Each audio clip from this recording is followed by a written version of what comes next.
Hi, thank you very much for having me. It's really exciting to be part of this panel. And, in the past 12 hours or so, when I've had an opportunity to really think through this topic, I've been thinking about my role, which is a new role at the LA Times. It was only created about 7 or 8 months ago when I started there.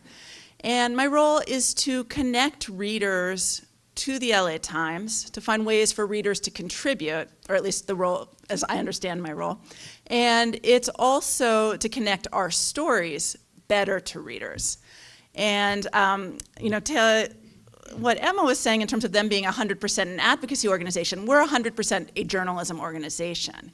We're committed to fair representation, we're committed to accurate reporting, but we're also committed to making sure that our readers are represented in that. I also wanted to say that, I feel like I'm going to be building a lot on what the last panel presented, and someone tweeted that it was like following the Rolling Stones, and I do feel that some of what I'm saying builds on what they said. So I'm going to start by telling you a little bit about my background. I started, as I'm sure many of you did, at a daily newspaper in New York City, which had very limited web coverage at the time. We put out, it was behind a paywall. It was called the New York Sun. And I reported on social issues, mostly immigration issues. With one person, myself, holding the microphone or the notebook, it was fairly easy to ensure that I was showing two sides of a story. And that changed, and here's where I'm gonna channel a little bit the person who I am replacing here. And I would say that that did change with this idea of the barriers to entry being reduced and people being able to publish in different ways. And I think that's a change that's been very exciting for us as reporters. It brings in various different perspectives, and when bringing in these perspectives, it also brings questions about advocacy in your reporting. I was looking up a report that Richard Toffel did about ProPublica on the difference between advocacy and nonprofit journalism, and one thing he said was that a journalist starts with a question usually, and an advocate usually with a perspective or an issue they want to get across. Well, many of the people who I've worked with in the past in some of these different community-based projects, and I'll talk about them in a second, really did have very evident perspectives they wanted to get across. So I went from being at a daily newspaper in New York to doing some other reporting, and then I wanted to see how we could work with a community to report their stories. And it was a community in suburban Los Angeles called Alhambra. And Alhambra, like many communities across the country, had seen a sharp reduction in local news. They'd had, I think, like 8 different newspapers with the name Alhambra in them, starting in the 1800s, but the last one was in the 1900s, in 1990s. And without that, you did have an increase in Chinese news coverage, but we found that many of the policy leaders couldn't read in Chinese and they weren't having it translated. And we found that there was and I worked on this project with the University of Southern California. We worked with a research team, and we looked at how we could work with community members to report their own stories. One of the outcomes of it, which you'll see on the right up there, is that we developed this project with Weibo, which is a Chinese microblogging site similar to Twitter. And this really came from an advocacy type story. Let's see if I can so the story, basically somebody who worked as a courts interpreter, he was an immigrant from China, wrote that he felt like government agencies, nonprofit organizations could do a better job reaching out to the Chinese community in Alhambra. He suggested one way was through social media. He had a clear perspective on what needed to be changed, and like much of what we see in editorial or op-ed writing, he wrote about it. But he's also somebody who wouldn't traditionally have written. And he came to us through community contributor programs we did, training residents to write their own stories. Then the other thing we did, which moves beyond what would probably happen at the Los Angeles, or at least as of now at the Los Angeles Times, is then we met with the police department. And there was a very forward-thinking police chief in Alhambra, and he was interested in testing out some of these ideas. He'd read the article, and so he decided to launch a Weibo account. And the Weibo account basically initially translated a lot of what they were doing in English on Facebook and Twitter to try and reach out to constituents. But it took off. It took off in ways that the English version never did.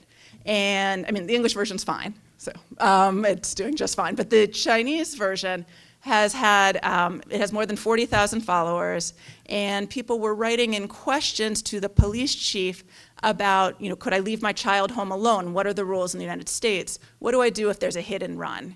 And then we published the responses on Alhambra Source, which was the community news website we did, in Chinese, Spanish, and English. So that's one, I would say it blends the lines of advocacy and journalism. And I don't know what, here, let's do a show of hands. Is that journalism? Raise your hands. Is that advocacy? Is that both? Are you not raising your hands? A lot of people didn't. Okay, so that's what I did. That's a couple of examples from the work we did in Alhambra. So as I said, I've been at the Los Angeles Times now for about 8 months. And I wanted to give you a couple of examples of the type of projects we're doing there. Can I have a microphone? There, okay, great. So one of the things that I've found very exciting about finding ways to bring in new voices is through crowdsourcing. And in the workshop yesterday, we talked a lot about this. ProPublica has done amazing work with this. We've been doing work in terms of how can we pose a question on our website, on our social media platforms, and bring in more perspectives than we would be able to do with a reporter just going out and asking questions on his or her own. So Porter Ranch, who here is familiar with the Porter Ranch gas leak? So this was one of the most massive gas leaks that the United States has seen. And it was in a small, mostly sort of gated community north of Los Angeles. And for a reporter to go out, a reporter could go to the community meetings, go to the traditional places, but we also asked this question on a form on the site. We received, I think, I'm trying to remember, about 200 responses. And the responses were very diverse in nature. We asked, we didn't make sure to ask, are you affiliated with an organization? Are you affiliated with a lawsuit? Because we wanted to make sure that we were getting a spectrum of responses. We did, and we also verified them. We checked addresses afterward. But what it does, I think, is that it gives you perspectives to your stories that you might not be able to get otherwise. And when we're reporting on social issues, is that advocacy. We're still showing both sides, but we're able to go deeper. And in some ways, I'd say, if we are reporting for social change, it sort of crosses, or if we're reporting, for social change, it's crossing some of those lines. Another thing that we've done is we have had a lot of first-person stories that may not have appeared when I started reporting originally. These are perspective pieces. They are still curated by a reporter. I still play a gatekeeper role. I still try and show both sides. But we are providing more space and also on more platforms than we would. So it's again this distributed content approach where the story may run in one way on the LA Times site. So for example, Dear Mr. Trump, going around in schools, I kept hearing from children of immigrants that they were very upset with the way in which their parents, they felt, were being portrayed. And so we went and interviewed students. We did this video, did very well. I think it was about 1 million views on Facebook. And then it also ran as a story on the site. The other piece here is a story I did on a reading group for immigrant mothers. And I did one reported story in the newspaper, and then we also did it on Medium, which provided other avenues for conversation and distribution. The other thing I think is that we're learning from the internet, and I think Jake sort of mentioned this in terms of we see what's doing well. We also see what people want to talk about. We learn how to speak in a language that relates to more people.